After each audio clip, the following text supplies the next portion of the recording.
10 number में क्या है बच्चे, देखो कि ये कहता है कि आपको 4 ऑप्शन दिए हैं, technical economy, labour economy, economy of concentration और मैनेजरियल इकोनॉमी। इसके अंदर आप बताओ इंटरनल इकोनॉमी क्या है।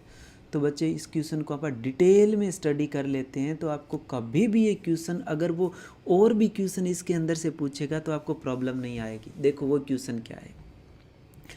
पहले तो देखते हैं कि इकोनॉमी ऑफ स्केल बोलते किसको हैं। इकोनॉमी ऑफ स्केल का मीनिंग होता है जब भी आप प्रोडक्शन को बढ़ाते हो तो कॉस्ट आपकी डाउन चली जाती है। तो देखो प्रोडक्शन कॉस्ट डाउन हो जाती है कब? Increasing the volume of output, उसको क्या बोलते हो? Economy of scale. यानी प्रोडक्शन के बढ़ाने से कॉस्ट डाउन चली जाएगी। तो मार्शल ने दो तरह की इकोनॉमी बताई है, एक इंटरनल इकोनॉमी, एक एक्सटर्नल इकोनॉमी। इंटरनल इकोनॉमी क्या होती है कि जो फर्म के अंदर एफिशिएंसी आने की वजह से कॉस्ट डाउन जाए और प्रोडक्शन ज़्यादा हो जाए, उसको बोला है। तो internal economy are those which are open to a single factory और या single individual independently action of the firm. There are two type of the internal economy of scale. दो तरह की होती है इंटरनल, एक तो होती है रियल, एक होती है पिक्यूशनरी इकोनॉमी ऑफ स्केल। पहले रियल देखते हैं कौन सी होती है। तो रियल इकोनॉमी वो होती है कि आप सेम ही प्रोडक्ट एक इंडस्ट्री के अंदर, सेम ही आउटपुट, कम इनपुट में, कम रॉ मटेरियल में, आप कम लेबर में और कम कैपिटल में जनरेट कर सको, राइट। वो कैसे कैसे हो सकता है कि अगर आपने बड़ा स्केल कर लिया तो टेक्नोलॉजी इंप्रूव हो गई तो उसकी वजह से कर सकते हो, तो उसको आप टेक्निकल इकोनॉमी बोलते हैं। रियल इकोनॉमी का पार्ट है टेक्निकल इकोनॉमी।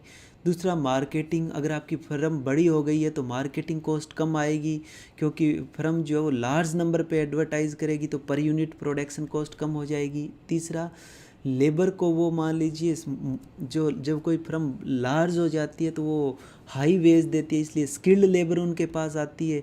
स्किल्ड लेबर आती है तो उसका फ़ायदा उनको मिलता है। तो ये लेबर की इकोनॉमी हो गई, इंटरनल है। मैनेजरियल सिस्टम, जब कोई फर्म बड़ी हो जाती है तो उसका मैनेजमेंट का सिस्टम हो जाता है अच्छा, उसको बेनिफिट मिलता है। इकोनॉमी ऑफ ट्रांसपोर्टेशन और स्टोरेज, जब कोई फर्म बड़ी हो जाती है तो उसकी वजह से उसका खुद का ट्रांसपोर्ट और स्टोरेज हो जाता है तो उसका भी फ़ायदा मिलता है। तो ये 5 तरह की कौन सी इकोनॉमी हो गई? Real economy. और ये रियल इकोनॉमी हो गई, ये किसका पार्ट है? रियल इकोनॉमी, इंटरनल इकोनॉमी का, राइट। अब हम पढ़ लेते हैं प्रिक्योशनरी इकोनॉमी कौन सी होती है। वो सिंपल देखिएगा, paying less price for the factor. वो तो था इनपुट को कम यूज़ करना, यहाँ पर लेस प्राइस देना। जैसे अगर आप ज़्यादा रॉ मटेरियल खरीदोगे तो कम दोगे, तो इसको आप क्या बोल देते हो? प्रिक्योशनरी इकोनॉमी। अब आप एक्सटर्नल इकोनॉमी पढ़ लेते हैं। एक्सटर्नल ये होती है कि जो बाहर से बेनिफिट मिलता है, एक कोई फर्म चल रही है उसको बाहर से बेनिफिट मिलता है। जैसे मान लीजिए कि एक इंडस्ट्री है, बड़ी इंडस्ट्री है, कोई फोम इंडस्ट्री है, उसके अंदर छोटी छोटी फर्म है, कोई फोम का कुछ पार्ट बना रही है, कोई फर्म का कुछ पार्ट बना रही है। फोम इंडस्ट्री या साइकिल इंडस्ट्री है, उसका कुछ पार्ट ये अलग अलग फर्म बना रही है। तो उसके अंदर जो उनको बेनिफिट मिलता है, इससे उसको और उससे इसको, तो उसको आप एक्सटर्नल बोलते हैं। वो 3 तरह की होती है। एक तो इकोनॉमी ऑफ कंसंट्रेशन।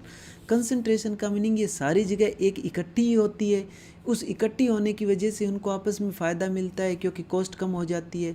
एक इकोनॉमी ऑफ इंफॉर्मेशन, इनको आपस में इंफॉर्मेशन बहुत बेटर होता है क्योंकि ये एक इंडस्ट्री है, उसकी सभी फर्में हैं।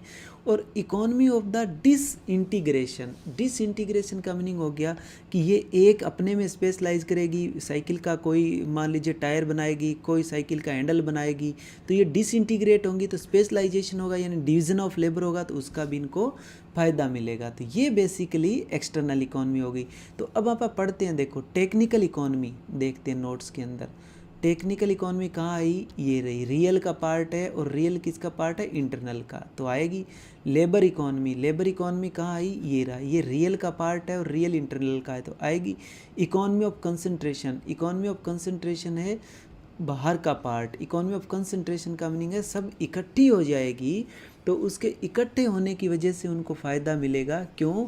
क्योंकि आप सारी फर्में एक जगह इकट्ठी हो गई है, सारी फर्में एक जगह इकट्ठी हो गई तो वाटर सप्लाई आएगी, वो भी बेनिफिट है। रोड आएगा, वो भी सबको बेनिफिट है, तो उसकी वजह से।